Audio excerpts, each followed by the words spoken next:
Okay, तो आज start करते हैं कपल एक्शन। ओके, तो कपल एक्शन होता क्या है? तो बेसिकली कपल एक्शन जो है वो हमारा टॉक की तरह होता है, बट टॉक और कपल एक्शन में एक छोटा सा डिफरेंस है जो कि मैं अभी तुम्हें समझाता हूँ सबको। बट पहले इसको देखते हैं। कपल एक्शन क्या है? जैसे कि मेरे पास एक रोड है, ओके, इसकी लेंथ है एल या फिर आर से डिनोट कर देते हैं, ओके, स्मॉल आर। और मैंने इसके दो एंड पे फोर्स लगाई, एक ये फोर्स लगाई है और एक इसके इक्वल और अपोजिट डायरेक्शन में फोर्स लगाई। ओके, ये एफ और ये भी एफ, दोनों इक्वल फोर्सेस है इसलिए दोनों को एफ से डिनोट कर दिया। ओके, तो जो टॉर्क प्रोड्यूस होगा अब वो क्या होगा? R cross F. और यहाँ पर जो हमारा टॉर्क का होगा, अगर मैं इसको नॉर्मल फॉर्म में लिखूं तो ये हो जाएगा R F sine theta.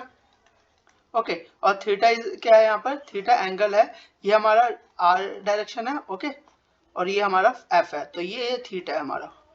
Okay, तो कपल एक्शन की इंपॉर्टेंट कंडीशन क्या है कि जो फोर्सेस है, दोनों फोर्सेस वो इक्वल एंड अपोजिट होनी चाहिए। ठीक है, अपोजिट होनी चाहिए।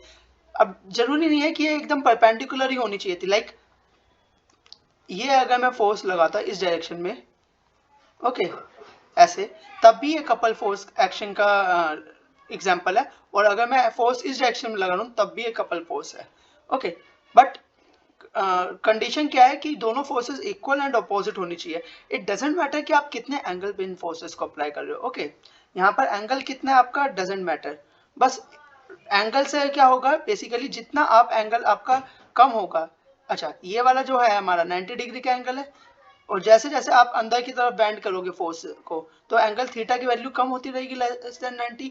तो आपका साइन थीटा जो है बेसिकली वो 1 से कम होता रहेगा, जिसकी वजह से आपका जो ओवरऑल टॉर्क है, ओके, उसकी वैल्यू कम आएगी, ओवरऑल टॉर्क कम आएगा। तो बस प्रॉब्लम यही है और डिफरेंस यही है कि आपने अगर परपेंडिकुलर फोर्स नहीं लगाई तो आपका टॉर्क कम आएगा। अदरवाइज आप कितने भी एंगल पे फोर्स लगाइए, ये आपका कपल फोर्स है। तो कपल फोर्स की कंडीशन क्या है कि इक्वल एंड अपोजिट होनी चाहिए, फोर्सेस इक्वल एंड अपोजिट। और सेकंड कंडीशन है कि there is certain distance between them. Okay, तो certain distance between forces, between couple forces, okay, दोनों फोर्सेस के बीच में कुछ सर्टेन डिस्टेंस होना चाहिए, अदरवाइज ये कपल नहीं रहेगा। ओके, तो अब कपल और टॉर्क में क्या फर्क है? तो पहले हम बात करते हैं टॉर्क की। ओके, तो टॉर्क होता क्या बेसिकली? टॉर्क में आपने एक तो एक्सटर्नल फोर्स होती है आपके पास, एक्सटर्नल, ठीक है, एक फोर्स आपकी एक्सटर्नल होती है, और जो सेकंड फोर्स होती है वो जो हमारी होती है वो रिएक्शनरी फोर्स होती है। रिएक्शनरी फोर्स, अब ये रिएक्शनरी फोर्स क्या है? लाइक आप कंसिडर कर लीजिए ये आपका वॉल है, और वॉल से ये आपका एक डोर है। ओके, वॉल पे एक डोर है ये आपका। ओके, यहाँ पर इसको, यहाँ से हमने इसको जोड़ रखा है। ओके, अब मैंने जैसे इस पे फोर्स लगाई इस डायरेक्शन में, ठीक है, तो ये जो डोर है ये रोटेट करेगा अलोंग द एक्सिस, और एक्सिस क्या है? ये वॉल, इसके अलोंग रोटेट करेगा। तो ये भी हमारा कपल कर ये भी हमारा यहाँ पर टॉर्क प्रोड्यूस हो रहा है। बट यहाँ पर क्या है कि एक हमारा रिएक्शन फोर्स है जो कि प्रोड्यूस हो रहा है due to this externally applied force. Okay, और इसके इक्वल एंड अपोजिट हो गई है। ओके, और यहाँ पर एक और बात, ये जो रिएक्शनल फोर्स है ये हमारी एडजस्टेबल है, और I can say self adjustable है।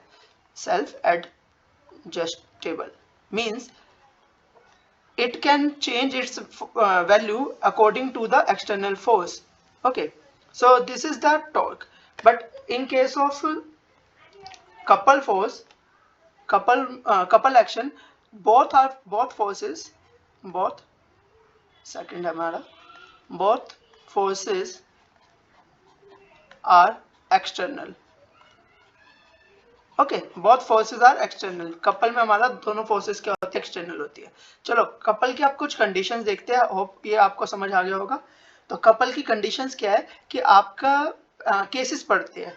तो मान लीजिए कि आपकी एक रोड है ये, ओके, इस पे आपने एक फोर्स लगाई इस डायरेक्शन में, और सेम पॉइंट पे आपने फोर्स अपोजिट डायरेक्शन में लगाई है, ठीक है, पॉइंट क्या है, सेम है।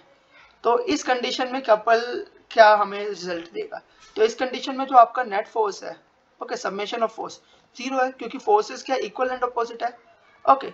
और यहाँ पर जो फोर्सेस के बीच में डिफरेंस है वो भी 0 है, जिसकी वजह से जो टॉर्क है वो हमारा क्या हो जाता है, 0। तो इस तरीके की कंडीशन में कोई भी मोशन नहीं होने वाला, नो मोशन, ठीक है, कोई भी मोशन नहीं होगा, रेस्ट पे रहेगा ऑब्जेक्ट, जब आपकी फोर्स इक्वल एंड अपोजिट और सेम पॉइंट पे लग रही है, ठीक है, ओके। तो अब हम सेकंड कंडीशन देखते हैं कि आपकी एक रोड है, एक फोर्स आपने इस डायरेक्शन में लगाई, एक इक्वल एंड अपोजिट फोर्स इस डायरेक्शन में लगाई और इस पॉइंट पे लगाई, ठीक है, और इनके बीच में डिस्टेंस है r। तो इस कंडीशन में जो आपकी टोटल सम ऑफ फोर्सेस है वो अगेन 0 है, टोटल फोर्सेस आपकी क्या है, 0, ठीक है, बट उनकी डायरेक्शन अपोजिट है, इसलिए जो आपका नेट टॉर्क है, ठीक है, जो टॉर्क है, टॉर्क का फॉर्मूला क्या होता है, r क्रॉस f, r ये रहा और f आपका ये रहा, और r और f के बीच में एंगल कितना है, 90 डिग्री।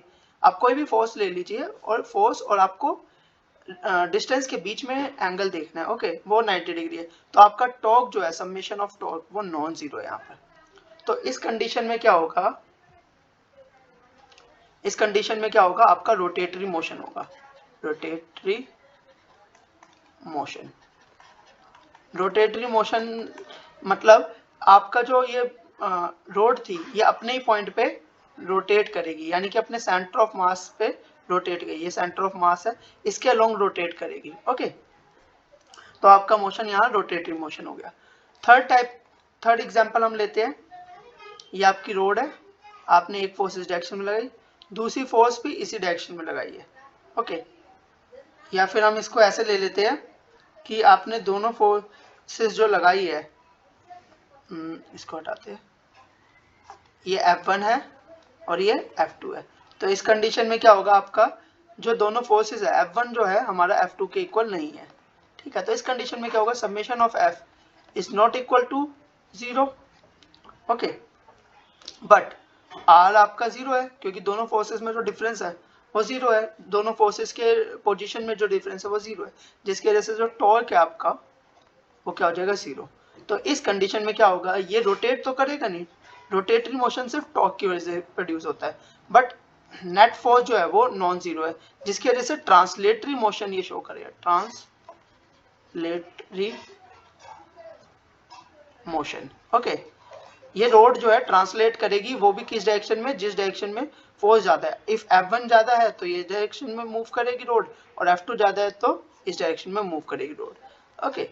और तीसरा, चौथा और लास्ट केस हमारा क्या हो सकता है कि अगर ये रोड है, इसमें मैंने अपोजिट डायरेक्शन में फोर्स लगाई F1 और ये लगाई मैंने F2, और दोनों फोर्सेस के बीच में डिस्टेंस मैं ले लेता हूँ R, ठीक है। Again F1 is not equal to F2 और दोनों के बीच में डिस्टेंस भी है, तो समेशन ऑफ F हमारे यहाँ पर नॉन जीरो होगा, ओके, और डिस्टेंस भी है दोनों पे, तो टॉर्क जो भी होगा, समेशन ऑफ टॉर्क, वो भी नॉन जीरो होगा, क्योंकि यहाँ पर टॉर्क जीरो नहीं हो सकता। तो इस केस में आपका ट्रांसलेटरी भी होगा, ट्रांसलेटरी, और आपका रोटेशन भी होगा, रोटेटरी। तो ये जो आपकी कंडीशन है, ओके, ये जो आपका केस है, इस केस में क्या होगा, जो आपका मोशन होगा वो like a wheel of a car आपका मोशन होगा, मींस जो आपका व्हील है ये आगे की तरफ भी मूव कर रहा है VCM वेलोसिटी से, VCM is the velocity of centre of mass, और ये रोटेट भी करता है अपने एक्सिस के अलोंग, सेंटर ऑफ मास के अलोंग भी रोटेट करता है। तो ये दोनों मोशन दिखा रहा है। तो जो फोर्थ कंडीशन है वो इस मोशन को हमारा इंडिकेट करती है। तो ये था हमारा कपल फोर्स का एग्जांपल।